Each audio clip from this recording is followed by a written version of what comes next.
What's up, everyone? We are here at E3 2016. I'm Mike Mahardy, and I just shred some gnarly pow. Dude, I shredded more gnar than you did. This is Alex Newhouse, and we played Steep, the recently, as of yesterday, revealed yesterday. Open world extreme winter sports game, I guess you could call it, by Ubisoft Annecy. So we got to play about 15 minutes, I think. Yeah, about 15 minutes. And the cool thing about this game is you got 4 different sports that you can pretty much choose from wherever you are. Yeah. You got skiing, snowboarding, wingsuiting, and paragliding. What was your favorite? I really like the wingsuits. I think it was super cool. It was really awesome to be flying through the Alps and having to dodge crags. And there's one point where you can shoot through like a rock hole, and I failed dramatically. You actually managed to do it, but.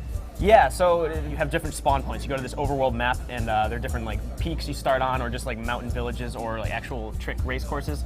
Alex and I both went up to the like paragliding start, and the guy from Ubisoft told us not to move because once you equip the wingsuit, if you move at all, that just registers as the jump. So Alex, of course, jumps onto his face on the platform, and then rolls down the mountain, while I'm left there to actually be good at the game.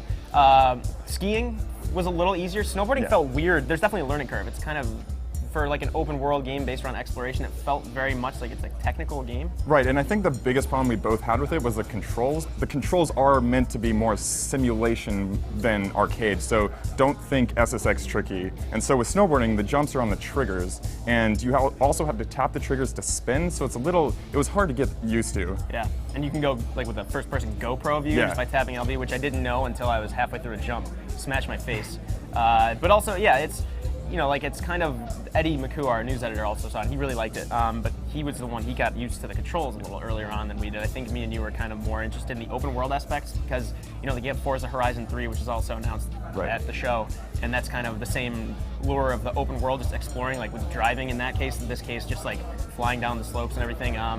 Definite learning curve, but I feel like once you get through it, that game could be pretty fun. Yeah, and they even gave us the option to do races, and I'm like, nah, I didn't want to do that. I just kind of roamed around the mountain, doing like switching between skiing and snowboarding, trying to do wingsuiting, trying and failing spectacularly to do paragliding.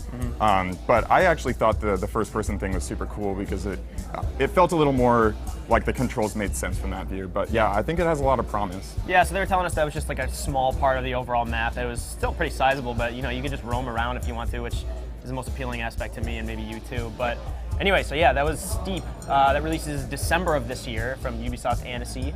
For more news about that, I'm sure we'll have a write-up coming up. And for more news from E3 2016, stay tuned to GameSpot.